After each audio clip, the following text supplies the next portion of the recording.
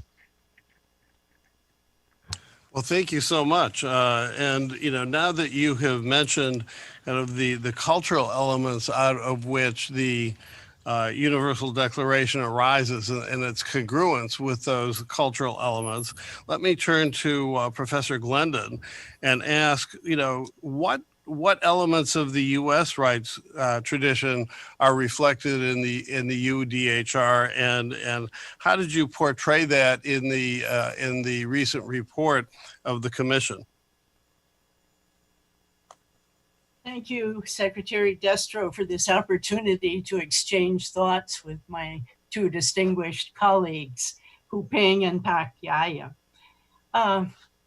Today we're talking about the need for a rededication to the principles of the UDHR, and your question about what went into the creation of the UDHR and what specifically was contributed by the United States prompts me to observe first that this 75th anniversary of the founding of the UN is perhaps the perfect time to reflect on what an extraordinary achievement it was for the members of the already diverse UN in 1948, contentious in 1948, the Cold War was underway, trouble in the Middle East. What an extraordinary achievement it was for the members of the early UN to achieve agreement on a few basic principles that in fact transformed the moral terrain of international relations.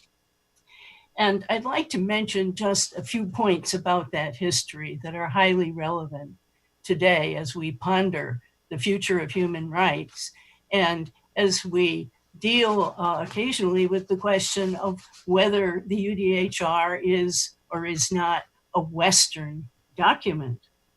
If we were to go back to 1948 and say, how is it possible that in this already diverse 58-member United Nations, how is it possible that they approved the UDHR without a single dissenting vote? And in my view, three factors stand out that made that possible. And one was that the list of principles in the UDHR was kept very small. The most basic, the most fundamental freedoms that belong to men and women simply by virtue of being human. Another factor relevant to the question of Westernness is that the UDHR was preceded by a study commissioned by UNESCO that gathered together thinkers, distinguished thinkers from all over the world, many different traditions. And they found, somewhat to their own surprise, they found that there was a foundation, there was support in the world's great philosophical and religious traditions for a very small group of basic ideas about human decency. And the third factor was that armed with that study, the actual framers of the UDHR were participants in a remarkable intercultural collaboration. Among the most influential were the Chinese Confucian scholar already mentioned, Peng Chongjiang, Charles Malik, who was the chief spokesman for the Arab League at the time, and who cooperated with the French Zionist René Cassin. And of course, as we've mentioned, Eleanor Roosevelt, who chaired the drafting committee and who brought with her not only the US tradition, which was highly convergent with the principles of the Universal Declaration, but also the commitment of her husband's administration and the administration under which she served to the idea so beautifully expressed in the UN Charter and in the Universal Declaration of, quote, better standards of life in larger freedom. I would say the fact that agreement was achieved at a time when the world was in great turmoil as it is now, is a fact that should give us hope for the future. And it prompts me to suggest, Mr. Secretary, that it would be helpful for the present members of the United Nations to refresh their country's own understanding of the UDHR's principles. That is what Secretary Pompeo asked the US Commission on Unalienable Rights to do, and that is what they did in order to reground those universal principles in the specific context of a rights tradition that drew on a biblical inheritance, that drew on an English inheritance of freedom, and that drew on the experience of democratic living in small, tight-knit communities. Secretary Pompeo suggested that the work of our commission could help to strengthen, I'm quoting his language here, the intellectual defense of the principles of the great post-World War II Human Rights Project. And we hope that other countries might undertake a similar exercise. Thank you. Well, thank you, Professor Glendon. And you raise a very, very interesting point about intercultural collaboration. And that certainly, that kind of collaboration begins certainly with a conversation like we're having today. I'll make a few more comments about that toward the end. But let me go back to Pakyaya for a moment.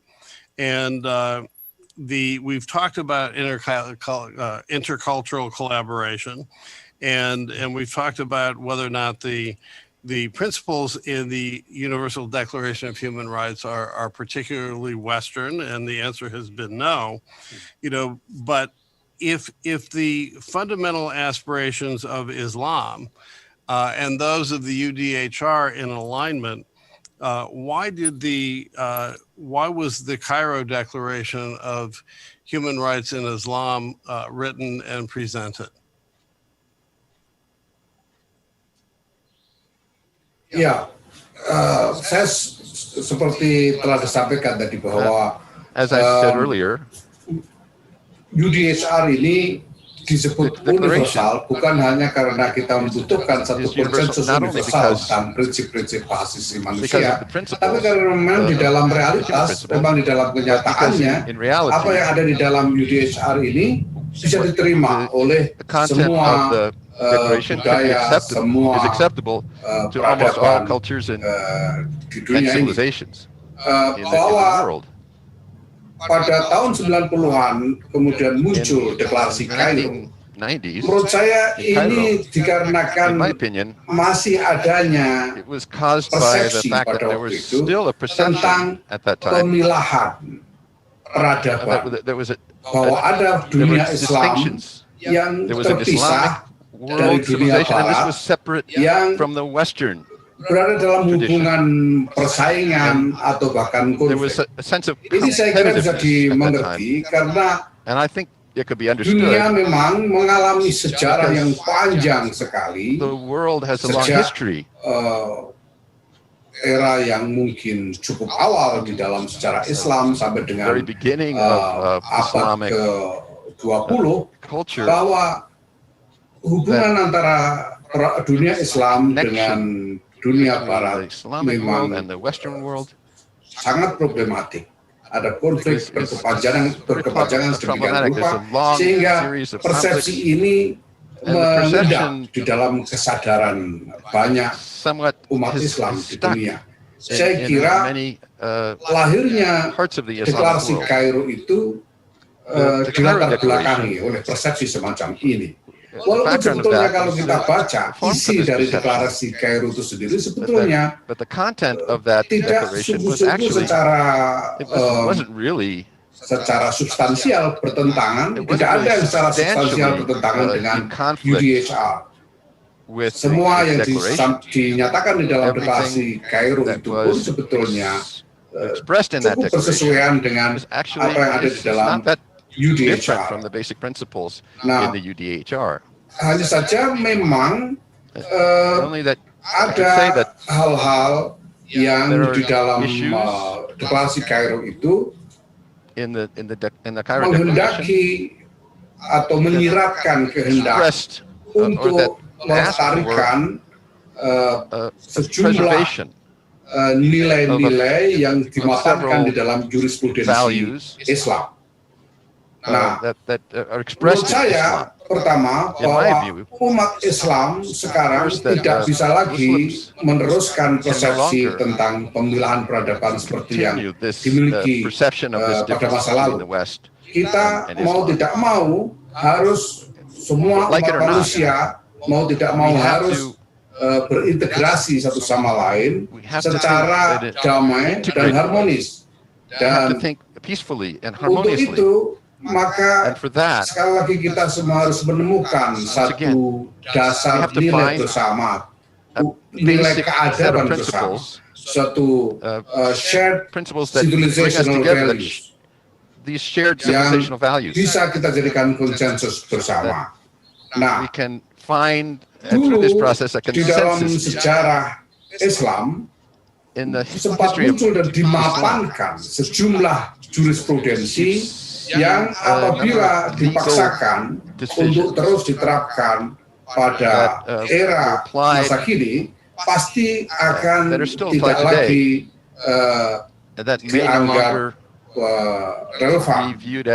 Misalnya kita harus akui bahwa pada masa lalu ada jurisprudensi di dalam wacana keislaman yang berisikan norma-norma diskriminatif berdasarkan agama.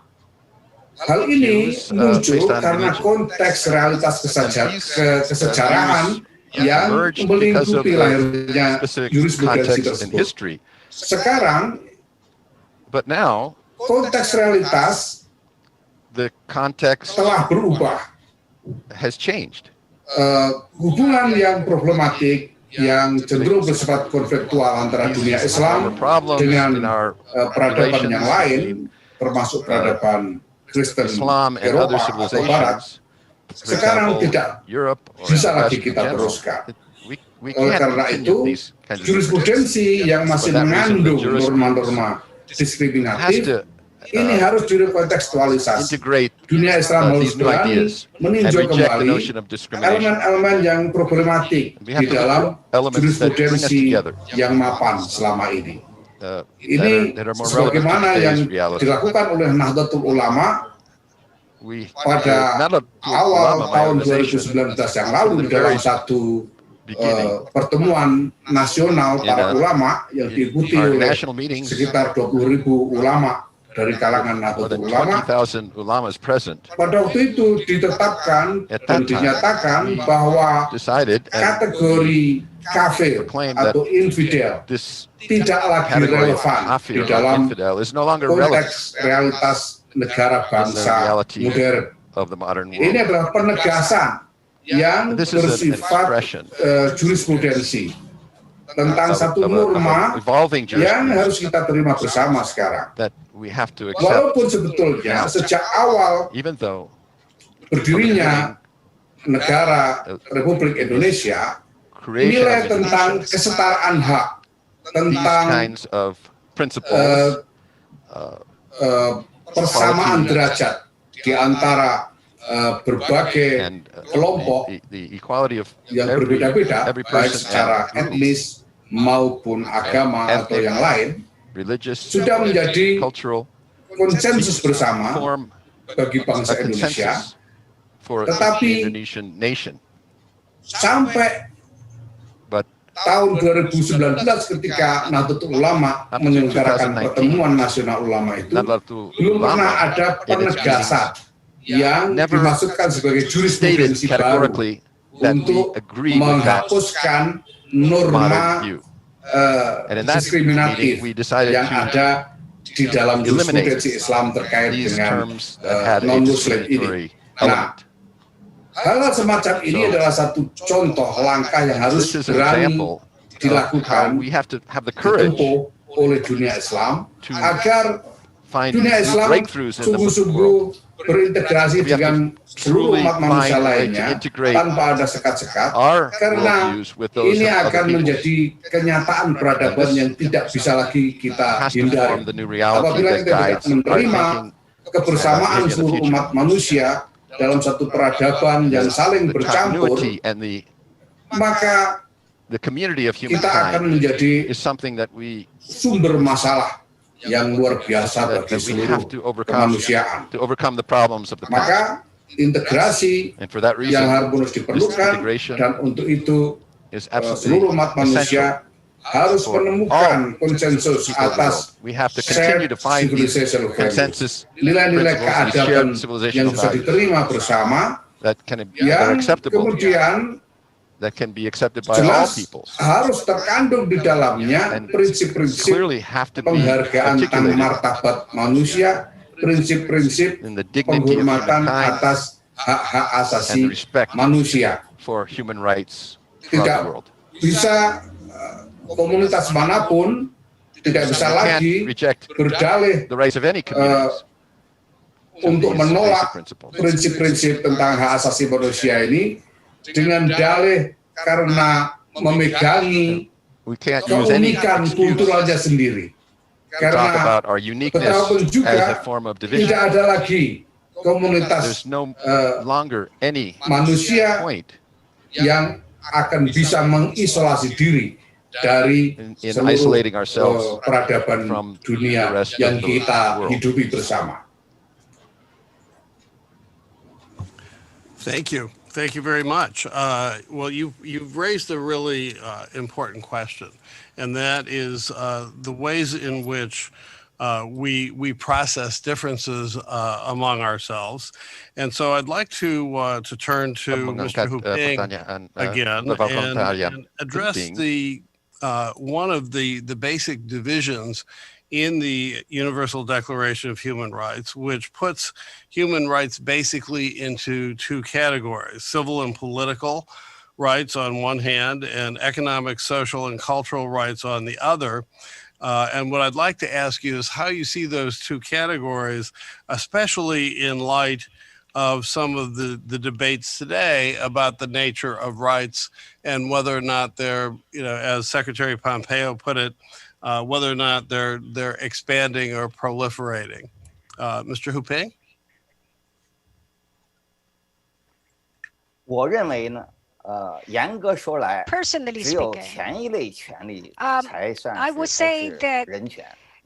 only 后一类 rights in the 权 first 利 category 实 are 际上 human rights 是福利， in the fundamental sense. 因为 Rights 前 in 一 the 类 second 权利 category 呢 are actually 是 human 人 welfare 所固有的 benefits.，只要政府 And 不去阻 because 拦、不去 the 压 former 制， are inherent to 那就实 human 现了。 beings and they 而 can 后 be 一类 attained 权利的 naturally 实 so 现 long 呢 as the，government 它 does 需要 not bar or 政府的 suppress them. 积极的行动。 Whereas 积极 the 的干预和 fulfillment of the 运 latter 动。 requires active government 我 intervention 当然 and 不反 action. 对政府应该提 I, of 供必要 course, 的福利， am not 但是 opposed 我 to 不赞 government 成 providing 把 necessary 权利和 welfare, 福利 but 混 I 为一谈。 disagree on 如果我们 confusing 把 rights with 福利 welfare. 也当作权利， If 当作人 we 权， confuse the two, 那你 that 看 is, 这个 we 世界 think 上 that welfare 没 just 有 a 一 matter 个 of 国家 human 可 rights. 以在福 Then 利方 since 面 no one 做到 country 十全 can 十 achieve 美， perfection 那么我 in 们就会 welfare 认为 provision, 世界上各个国家 then 在人 we 权 will 记录 think 上只有 that the 程度上 difference 的 of 差别， each 没有本质 country's 上的 human 差别。 rights record is just a matter 那 of 举例 degree, 说， but not a matter of 在 nature. 教育、医 Take, 疗 for example, 和其 social 他社会 programs 服 such 务 as 方面， education 美 and 国 healthcare 也 or 不是 other 没有不 social 足， services. 中 The 国 United 也 States 不 cannot 是 be 没有 said 成就。 free of flaws, 两者的 and 差 China 别呢， cannot be 只是 said 程度 short of 上的， achievements. 而不是性质上的。 So the difference 但 in 是 this 美 regard would 国 only be 有 a 言 matter of 论自 degree. 由，中国 However, 没 the 有， United States has 这 freedom 是 of 本质 speech, 的差别。 China does not. 正是因为 This 这 is a 种差别， difference 所 in 以我们 nature, 说 is 美国 in 是 its most 尊重人 fundamental 权、 form. 保 It is 障人权的 exactly 国家， because of this 而 difference 中国 that 呢 we say the 是 United 蔑 states 视 is a 人权、 country 践 that 踏人权的 respects 国 and 家。 protects human rights, whereas 那我 China 这里 is a 尤其 country 强调了 that 基本人 disregards 权， and tramples 也 on 就是一 human 个 rights. 人 I put 生而 particular 为人 emphasis on 就具有 basic 的权利， human rights, 不 that 可 is 让渡的 rights 权利， that are 比 innate 如 and 言论自由的权利。 unalienable to a 你看， person, 我有 such 很 as 多朋友 freedom of 来自 speech. 中国大陆， Many of my 在美 friends 国呢得到 actually 政 came 治庇 from 护， mainland China 但是还 and 没有加入 have 美 been 国国 granted 籍， political 他还不是美国的公民， asylum, yet 因 they 此他们就没有 have 公 not 民 got 的 U.S. 权利， citizenship, and 也没 so they 有 are not 投票选 citizens. 举总统 They 的 therefore 政 do 治 not 权利， have full-fledged civil 但是他们 rights, 都享 such 有 as the 言 political 论自 right 由的权 of 利， voting at a presidential 所以 election. 他们 However, 是 they all enjoy the 在 right 自由国家 of 的 free 自由人。 speech. They are 而在 truly 共产 free 专制的 people 中国呢， living in a 他 free 们是没 country. 有言 In 论自由这种 contrast, 权利的， they are 所 deprived 以 of 我 the 认为 right 这个 to 才 free 是 speech 最根 in 本的区 the 别。 authoritarian China under communist rule. That's the difference. Well, thank you very much. And but that's a good jumping off point. And I'm going to turn to Professor Glendon. That this discussion that we've been having, that Mr. Hu Ping pointed out about the distinction between kind of the fundamental or unalienable rights and the ones that are more the result of political compromise from place to place. I think as all of the other speakers have said, we live in a particular time and place. And so is the Universal Declaration of Human Rights relevant to what we're doing today? And if so, how do we apply it in a way that would prompt countries to rededicate themselves to its principles, as you suggested in your opening remarks? One thing to notice is that the Universal Declaration was far ahead of its time, and that its basic promises, its hopes and aspirations are still awaiting fulfillment. But we can say that after 70 years, 72 years, it remains the principal common standard by which nearly every nation has agreed to be judged. After 70 years, 72 years, there is hardly any flagrant or repeated instance of a serious human rights violation that has escaped publicity. And in fact, most governments now go to great lengths to avoid being blacklisted as notorious violators. But there is still much to be accomplished. And the most serious problem right now, in my view, is that the consensus on which the whole post-World War II human rights idea rested and still rests, it was a fragile consensus in the beginning, and it's more fragile than ever now, because there are some powerful nations that are actually endeavoring to undermine that consensus. Yet, millions of men and women, now as then, millions around the world, are suffering the denial of their basic human freedoms that belong to them simply because of their humanity. I think that's why the passage of time has not made the Declaration less relevant. It's made it more relevant. And why this is no time, this is really a crisis, as was mentioned at the beginning of our discussions today. This is no time for responsible nations to weaken in their defense of human rights, their promotion of human rights, and their protection of universal human rights. Well, thank you, Professor Glendon. And as you just pointed out, you say this is no time to weaken. And let me turn back to Pak Yahya and ask him, you may, as you don't know, that one of the great matters of outreach that we here at the State Department have been trying is to reach out to the Muslim world through the organization of the Islamic Conference, through other Muslim organizations, to engage in a pretty robust discussion of human rights and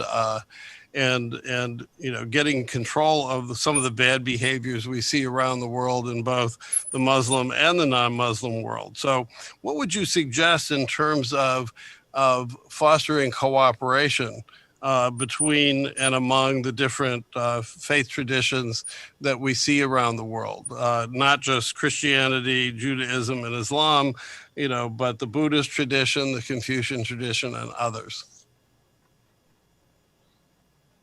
Ya, saya ingin menggarisbawahi apa yang disampaikan oleh Profesor Clinton tadi, bahwa UDHR ini adalah cita-cita ideal yang harus kita perjuangkan ke depan. Mungkin tidak ada satupun negara sekarang ini yang sudah sempurna menerapkan prinsip-prinsip yang ada di dalam UDHR ini, karena ini adalah cita-cita yang harus kita capai ke depan. Ini sama dengan apa yang saya sebut sebagai aspirasi peradaban Islam itu. Umat Islam sepanjang sejarah harus terus bergulat untuk mencapai, mewujudkan apa yang menjadi aspirasi mulia dari Islam untuk peradaban umat manusia. Sama seperti ketika Amerika Serikat didirikan dan ditetapkan konstitusi Amerika Serikat itu sebagai aspirasi peradaban Amerika yang ideal untuk Amerika.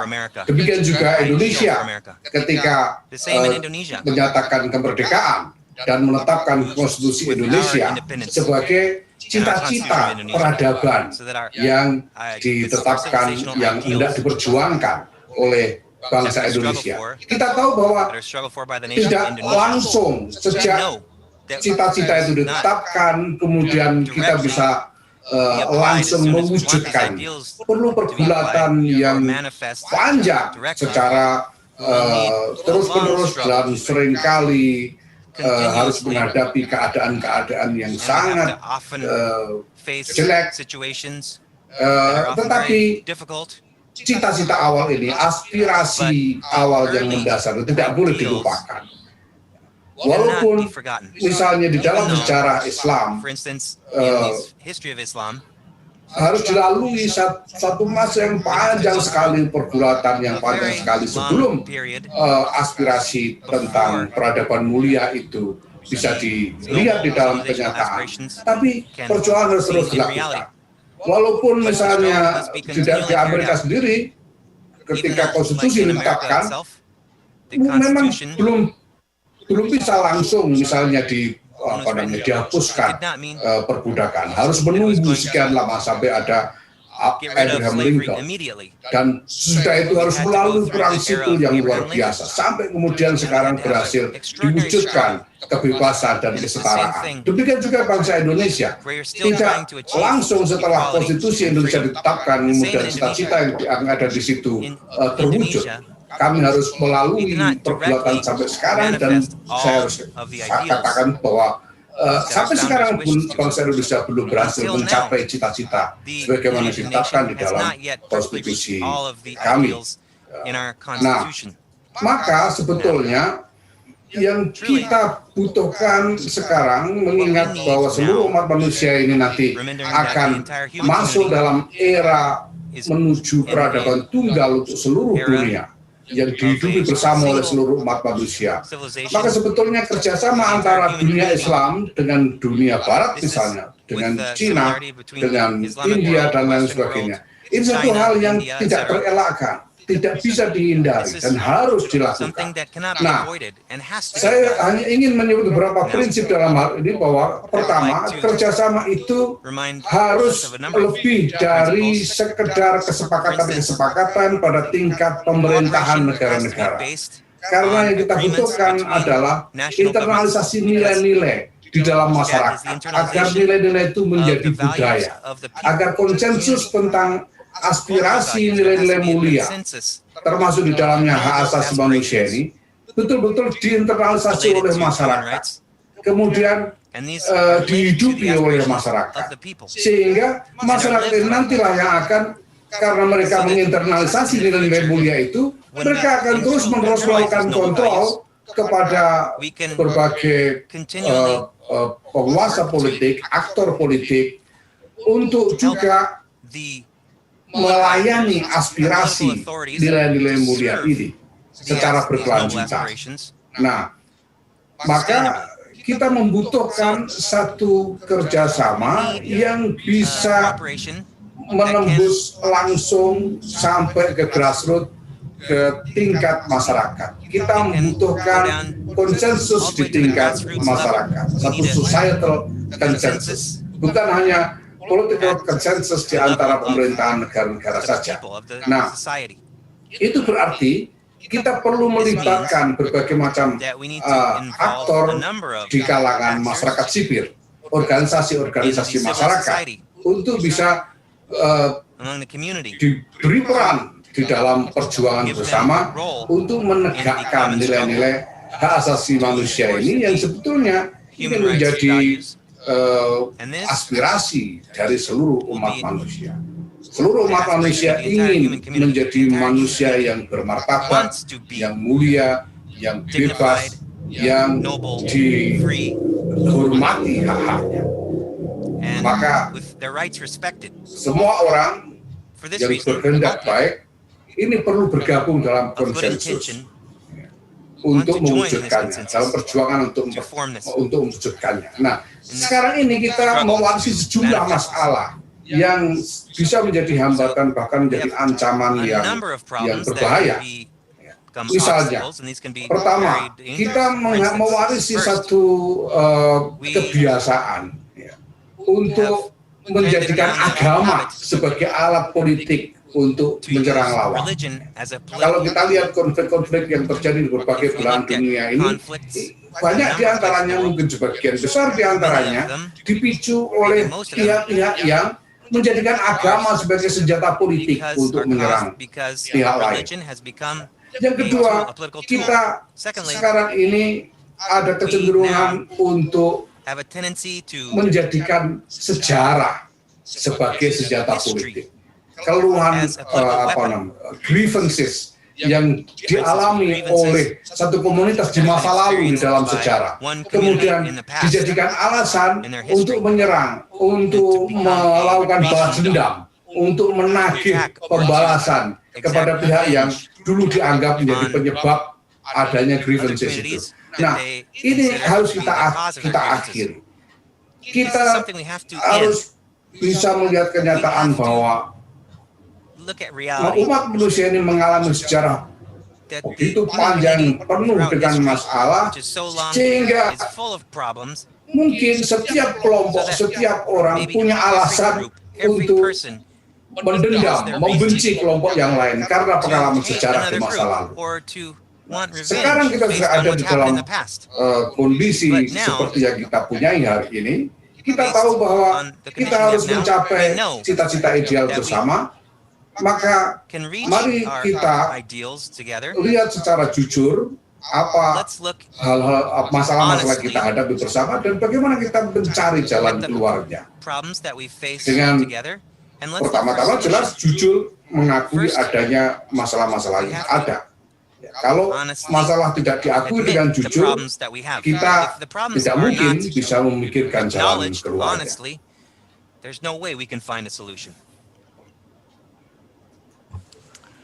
Very good. Thank you very much. We're just about out of time here, and so I want to turn to our other two panelists quickly for a wrap up. The question that Professor Glendon raised early was to get other countries to rededicate themselves to the principles of the Universal Declaration of Human Rights. What I'd like to ask first, Mr. Hu Ping, and then Professor Glendon, the same question. What advice would you have for other governments with respect to that rededication, and in particular for Mr. Hu Ping, for those who speak to the Chinese people who live not only around the world but also in both mainland China and Taiwan.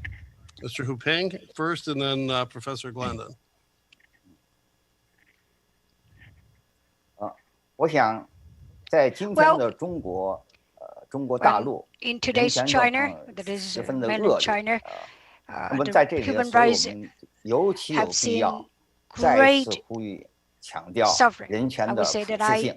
Here, so I would urge people to understand the universal nature of human rights. 它就是基于这么一种几乎是自明的一个命题， I will say that because they are based on a self-evident proposition. Because no one present in any country likes a government that is preemptory or does not like criticism, or anyone in any country would like the government that he or she will be put in jail or even killed just because they're critical of the government.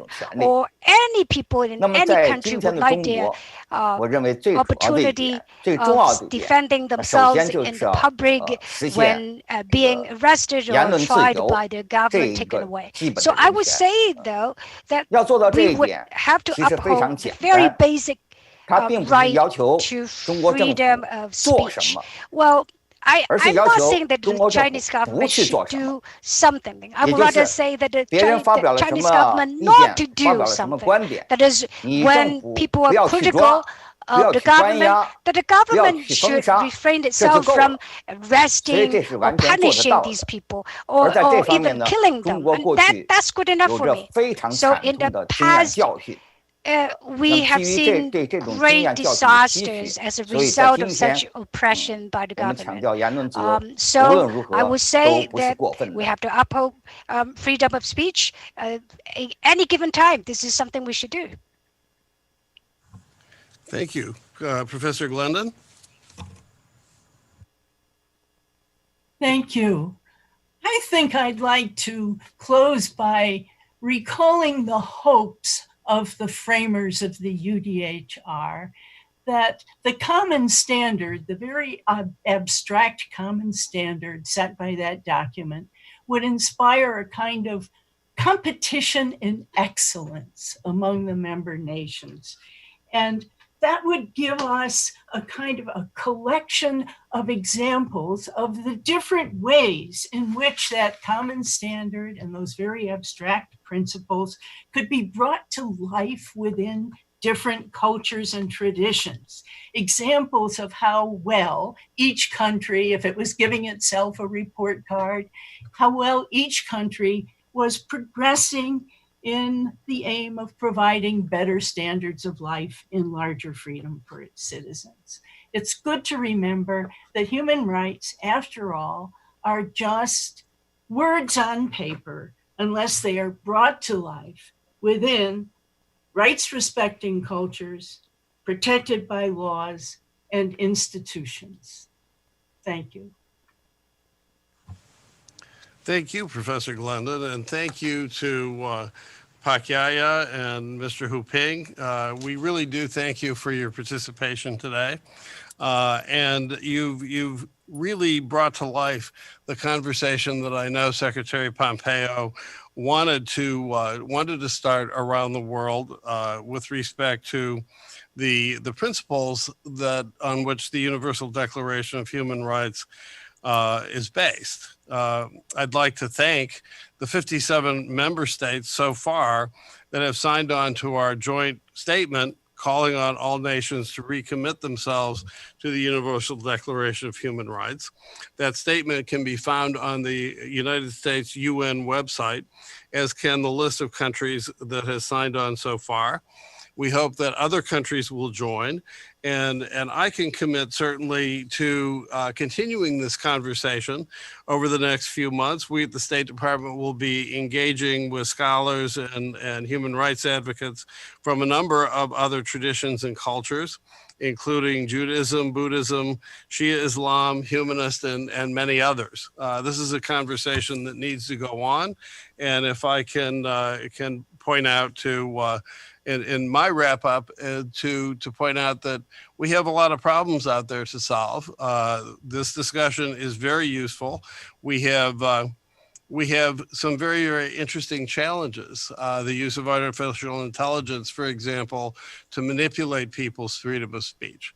So there's many, many issues out there, many, many challenges. And we thank you all today for your attention.